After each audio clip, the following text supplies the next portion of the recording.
Thank you everyone for coming here. Good morning, and again, I do want to say thank you to our frontline people, our nurses, our doctors, our providers at the ER, our medical personnel around the county, and to all essential employees that continue to show up every day, regardless of their own safety, to protect the men and women and children and seniors of this county. Thank you, and I mean that from the bottom of my heart. I know these are tough times they're going through. I can only imagine. I was in the EMS world for over 21 years, and I know how you're feeling. So just to let you know, our prayers and thoughts are with you here in Albany County for everything that you're doing day in and day out. With great sadness and condolences to the two families, we had 2 more people pass away since yesterday. We had a gentleman in the 70s who I know personally has done a lot of great things in our community, and that's all I can say on that for now. And a lady in her 90s, both with underlying health conditions, but still, this is what we keep talking about. And if you remember early on, this is the thing I said I didn't want to get into, and I knew where we were headed. And unfortunately, this is going to continue, and we're going to lose more and more of our vulnerable seniors and people in our community. And that's why I continue to tell people, social distance, stay away, stay home. Do you need a directive from myself, from the governor, from the president to stay home? Use common sense. And again, wake up, wake up. Hardest thing is when you hear about these families losing their loved ones, and people don't realize they can't see them in the hospital. They can't say goodbye. They're lucky if a nurse or a doctor or someone in the hospital gets to FaceTime their loved ones or calls them on the phone to say something. But that's it. Think about that, being all alone there in that hospital with no one around you, none of your family. And even after that, you still can't see the person.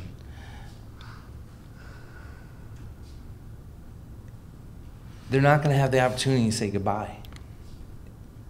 They will a few months from now, but not today. So keep them in your thoughts and prayers. And people, when you hear what I'm saying, this is the 6th person now that I had to announce. Please, by all means, keep the social distancing.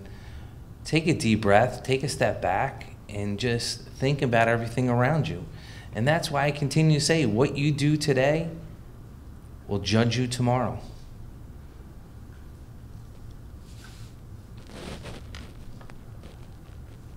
As of today, we have 278 positive coronavirus cases, which is up from this morning. It's up 24 from yesterday. We have 464 people under mandatory quarantine, 82 people under precautionary quarantine, and that dropped yesterday from 41. Yesterday we had 254 cases. 24 changed overnight. And you have to remember, testing's been limited. Testing has not been at the level it was 2 weeks ago. These are primarily first responders and the people that every day have to go out to protect you, to take care of you. Keep that in mind. There are 34 people being hospitalized, with just a rate of over 12% of those who have been tested positive, which is good news. We still have 12 adults in the ICU, and we're entering our 4th week of this. And like I said, these next 2.5 weeks are going to be tough for all of us. Having 6 deaths so far in Albany County shows how serious the situation's becoming. And I can only ask you as your county executive, please, please, do the right thing. We can't do this without you helping. We can't do this without you being part of the solution, not part of the problem. And the only way you're going to be part of the solution is by doing the right stuff. I want to thank my staff. We've worked so hard since the testing stopped over 2 weeks ago.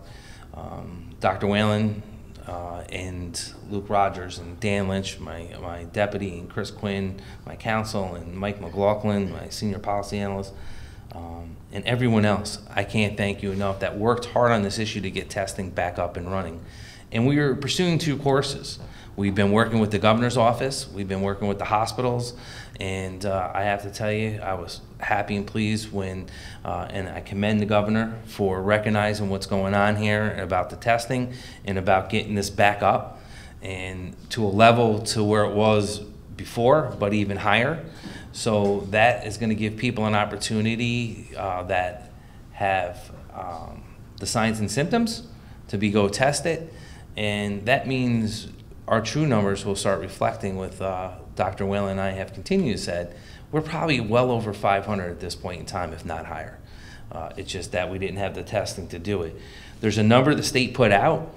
There's protocols that got in place. You'll get a PIN number and a time to show up. If you don't have that PIN number, they're not going to take you. Again, I can't thank the governor enough. I'm glad we worked this out in a partnership to get this done. Thank you, Governor Cuomo, and to all the staff in his office, to UAlbany, to St. Peter's and Albany Med, Memorial, all the hospitals involved. Thank you so much for being a partner in our community so we can take care of the people here, not just in Albany County, but around the Capital Region and beyond the Capital Region. So thank you so much. As the testing ramps up starting on Monday, I'm just letting everyone know you're gonna, by the end of the next week, our numbers will probably double. I'll be surprised if they're not. But there's some good cases too. You know, there's a lot of people that come off of this, they stay healthy, they get through it. So think of the positive side of it too, and we'll put them numbers out later on. The other thing is the CDC has changed its protocols. The CDC is now telling you, they say you should wear a mask out because of the 25% of people that do have it but don't have any signs or symptoms, and that are out in the community and they could be infecting other people without even realizing it. So, you know, but I want to remind people it's a recommendation, but you know the one thing that on a statewide level here in the county we've been calling for, the shortage of PPE, the shortage of masks and gloves. And we have first responders that need them. We have nursing homes. We have adult daycares. We have so many people that need them, and we have our people in our vital services, that need them for their workers, so they can stay healthy and get the product out that they need to get out. So please keep that in mind when you go to follow this protocol. I want you to be safe, but keep in mind that it's going to be hard to get the mask. So I encourage, like I said yesterday, I encourage everyone, start making your own masks. Cut them old jeans up or shirts you got laying around the house and be creative while you're home. Again, I can't thank enough our pharmacists and our grocery stores that have been changing to make sure the essential workers are first and foremost protected in their work environments by putting a lot of barriers up to make sure that they protect the workers and they protect the people coming into their stores. And that's why I asked Mona Golub from Price Chopper and Market 32 here today to talk about that, because we've been getting a lot of feedback on our Facebook, but people emailing us about the great job you're doing at Price Chopper and Market 32, and how vital that is. And people sit there and go, when we argue essential versus non-essential, I can assure you that Italy's been almost shut down for a month, and you know what's essential? The grocery stores. They still get to go out because you still need your prescriptions, you still need to get groceries, and I want to thank the Golub family, not just for what they're doing at this time, but what they've always been doing in the community. They've been a foundation of our community since the beginning. And when you look at mom and pop stores, and I don't want to say you're like a mom and pop store because you're a big corporation, but they are, because they're family. They're part of our community. They live here, they work here, they care about the community, they care about their customers that come in. That's why people go back to the stores all the time, because they know who they're dealing with. It's just not a chain, and I'm not taking away from the chains and the other supermarkets, but when you walk into Price Chopper or Market 32, you know what you're getting. And it's just not the stuff you're buying in there, it's the family that backs the product and the family that cares about our community. So I can't thank you and your family enough for what you're doing for us day in and day out, and I really do appreciate it. So I'm going to turn it over to you to talk about what you've been doing and the great stuff you're doing in the community to protect everybody. Thank you, Dan. This is our hometown, and we are so very proud of and very grateful for the selfless dedication of our teammates in all of our stores And our warehouse and distribution system, every single one of them working day in, day out, are buyers to keep the food supply flowing through our stores so that we can provide vital goods and services to our community. I think most importantly, I want to assure everybody that the food supply is not in jeopardy. The average supermarket contains 20,000 or more items. And yes, some are on allocation, as we say in our business, which merely means that we're not getting 100% of what we order, but the product is still flowing. Some products are slower to replenish than others, and of course there are the few non-food high-end demand items like toilet paper and disinfectant wipes, isopropyl alcohol, that are difficult to get right now. It's good that our medical authorities are telling us that soap and water is still more effective than hand sanitizer, because certainly soap is very available and most of us have access to a faucet still. Manufacturers have slowed production on certain varietal products in order to focus on those that are most popular.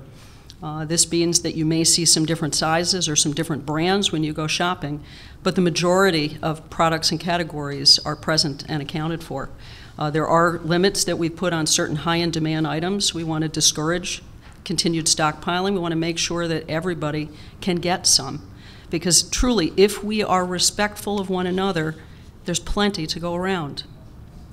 Relative to sanitation, we continue to increase both the frequency and the intensity of our sanitation protocols. We are following CDC guidelines, which, like other elements, are evolving in time. We have a very serious hand-washing regimen in place, hand sanitizing liquid use in between. And we are doing this as opposed to enforcing the wearing of gloves, because the CDC has been very clear that the surface of gloves can carry the virus.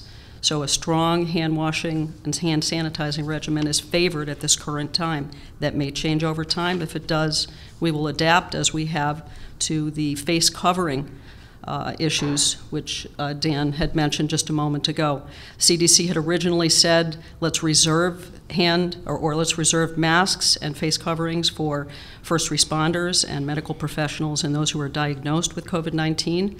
That has evolved in time now, and face covering is being encouraged. We have always allowed our teammates who wished to wear a face covering to do so.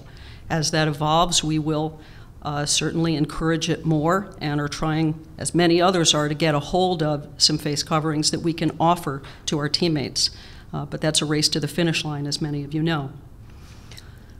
We are disinfecting all high-touch surfaces across the store. As you can imagine, there are many, from cart handles to keypads and check writing stands, Veriphones, ATMs, instant lotto machines, as much as door handles and service case windows and the utensils that we use throughout the day.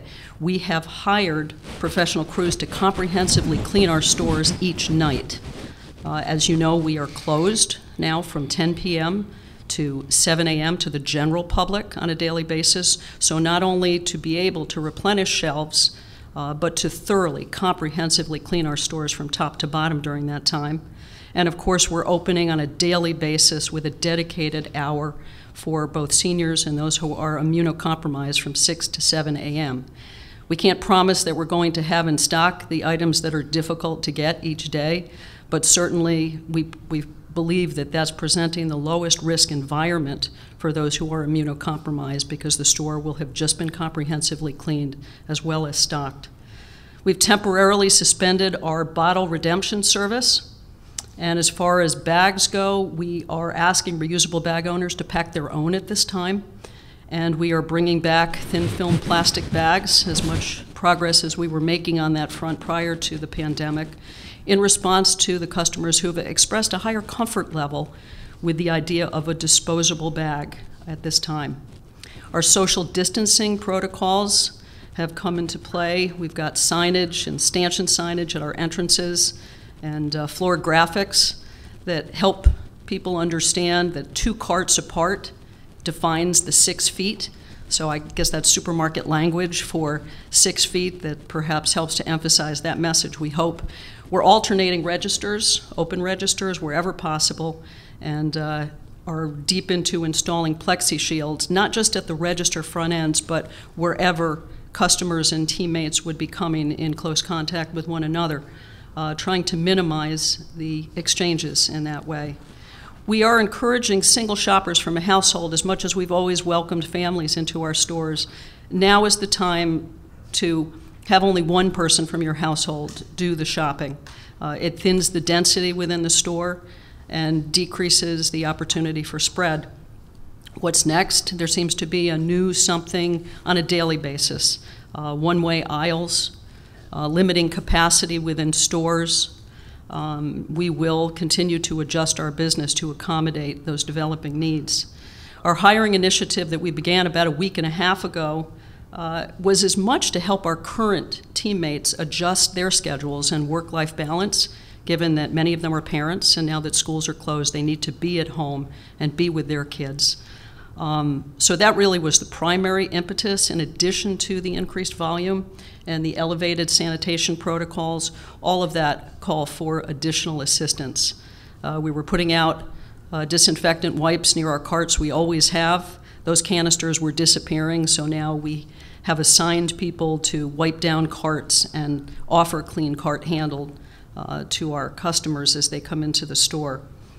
Relative to community, as County Manager McCoy said, we are a homegrown business here. We have always supported this community as this community has supported us. And therefore, behind the scenes, we are certainly working with other organizations, nonprofits, like our food banks, the United Way, the Red Cross, Salvation Army, to ensure that they have our support in the good work that they're doing with boots on the ground to take care of those who are most in need in our community. Relative to personal health, we would encourage our customers to do the same as we're encouraging our teammates to do, and take personal responsibility for themselves and their actions. If you're not feeling well, stay home and consult your medical provider. As a provider of vital goods and services, we are committed to the task at hand. I think everyone recognizes when they do shop that the selflessness of those who are on the front line and helping to maintain the food supply are dedicated. They're dedicated to the task. We are working with national, state, and local officials on a regular basis, county leadership, of course, in all of our marketing areas, and we're going to continue to adjust our business on a daily basis to best serve the developing needs of our customers, our teammates, our trade partners, and our communities. Of course, with health and safety as our top priority relative to anyone who's connected with us in any way. Thank you, and thank you to the Golub family for all that you do in our community day in, day out. I can't thank you enough. I also want to thank the Regional Food Bank and the National Guard who've been working at the Times Union Center. They delivered 150 households a day to our quarantined families, so we're keeping them fed and keeping them safe and keeping them home, which has been the goal of everything. Also today, I want to thank Rick and Alicia from the Distilling Company for donating hand sanitizers they produced to our Department of Health this morning, so I can't thank them enough for what they've been doing.